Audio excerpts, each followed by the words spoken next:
Hi అండి అందరికీ welcome back to Hasini Reddy kitchen. ఈరోజు మన కిచెన్లో సింపుల్గా మటన్ పచ్చడి ఇంట్లోనే ఎలా చేసుకోవాలో చూపించబోతున్నాను. ఫస్ట్ టైం చేస్తున్న వాళ్ళైనా సరే పర్ఫెక్ట్గా చేస్తారు. ఈ వీడియో చూసిన తర్వాత నేను చెప్పినట్టుగా చేశారంటే కరెక్ట్గా వస్తుంది మటన్ పచ్చడి. మరి ఇంకెందుకండి లేటు, వచ్చేయండి హాసిని రెడ్డి కిచెన్లోకి. ముందుగా అయితే ఇక్కడ నేను 1/2 kg మటన్ తీసుకుంటున్నాను. దానికి తగ్గట్టుగానే ఇంగ్రీడియంట్స్ కూడా యాడ్ చేస్తున్నాను.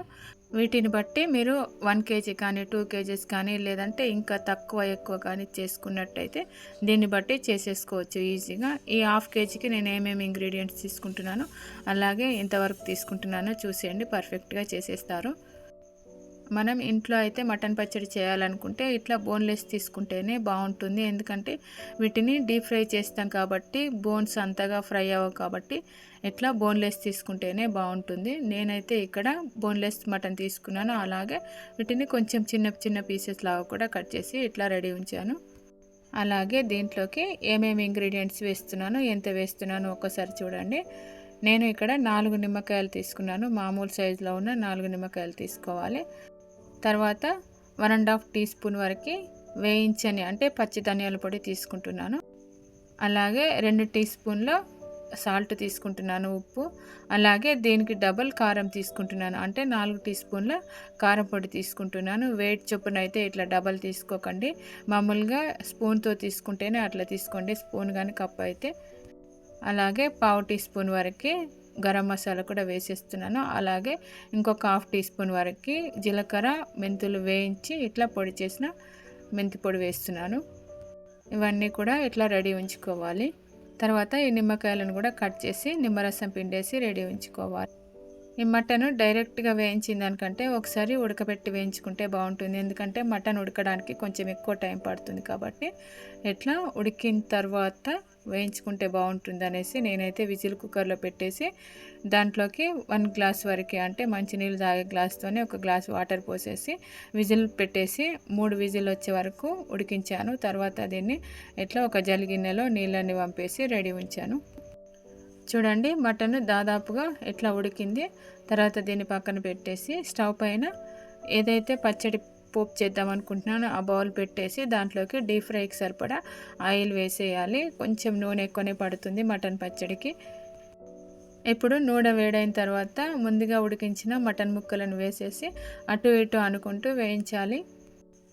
మటన్ ఆల్రెడీ ఉడికింది కాబట్టి ఇట్లా అటు ఇటు అనుకుంటూ కొంచెం కలర్ చేంజ్ అయ్యేంత వరకు వేయించుకుంటే సరిపోతుంది. అంటే చూడండి, ఈ కలర్ వచ్చేంత వరకు వేయించుకొని వేరే బౌల్లోకి అయితే వేసుకోవాలి. అలాగే మిగిలిన పీసెస్ కూడా వేసేసుకొని వాటిని కూడా ఫ్రై చేసుకొని రెడీ ఉంచుకోవాలి. ఇప్పుడు వేయించిన మటన్ ముక్కలన్నీ ఈ బౌల్లోకి వేసేసిన తర్వాత ముందుగా మనం నిమ్మకాయలు తీసుకున్నాం కదా, ఆ నిమ్మకాయల రసాన్ని దీంట్లోకి ఇలా వేసేయాలి. నేనైతే గింజలు రావద్దనేసి ఇట్లా ఫిల్టర్ చేసేసి వేస్తున్నాను. తర్వాత వీటన్నిటికీ కూడా ఇట్లా నిమ్మకాయ రసం పట్టేటట్టు ఇట్లా ఒకసారి కలిపేసి వీటిని పక్కన పెట్టేసేయండి.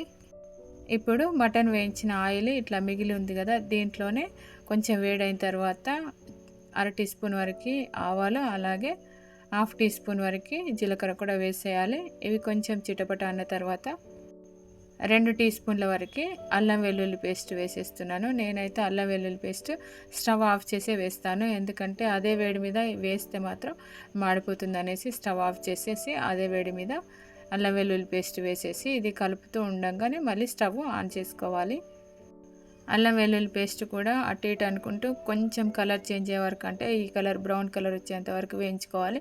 అల్లం వెల్లుల్లి పేస్ట్ సరిగా వేయించుకోకపోయినా కూడా పచ్చడి పాడైపోతుంది. ఇట్లా వేయించుకున్న తర్వాత దీంట్లోకి 1 టీ స్పూన్ పసుపు కూడా వేసేసి మళ్ళీ ఒకసారి ఇట్లా వేయించుకున్న తర్వాత ఇప్పుడు ముందుగా ప్రిపేర్ చేసిన మెంతులు జీలకర్ర పొడి ఉంది కదా, అది కూడా వేసేసి తర్వాత గరం మసాలా కూడా వేసేస్తున్నాను. తర్వాత ధనియాల పొడి కూడా వేసేసి అలాగే కారం పొడి, అదేవిధంగా ఉప్పు కూడా వేసేస్తున్నాను.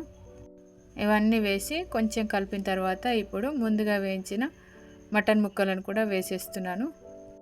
ఇప్పుడు ఈ కారము ఈ ముక్కలన్నిటికీ కూడా పట్టేటట్టు మంచిగా కలపాలి. ఇప్పుడు మాత్రం స్టవ్ని సిమ్లోనే ఉంచండి, హై ఫ్లేమ్లో కానీ మీడియం ఫ్లేమ్లో కానీ ఉంచకండి.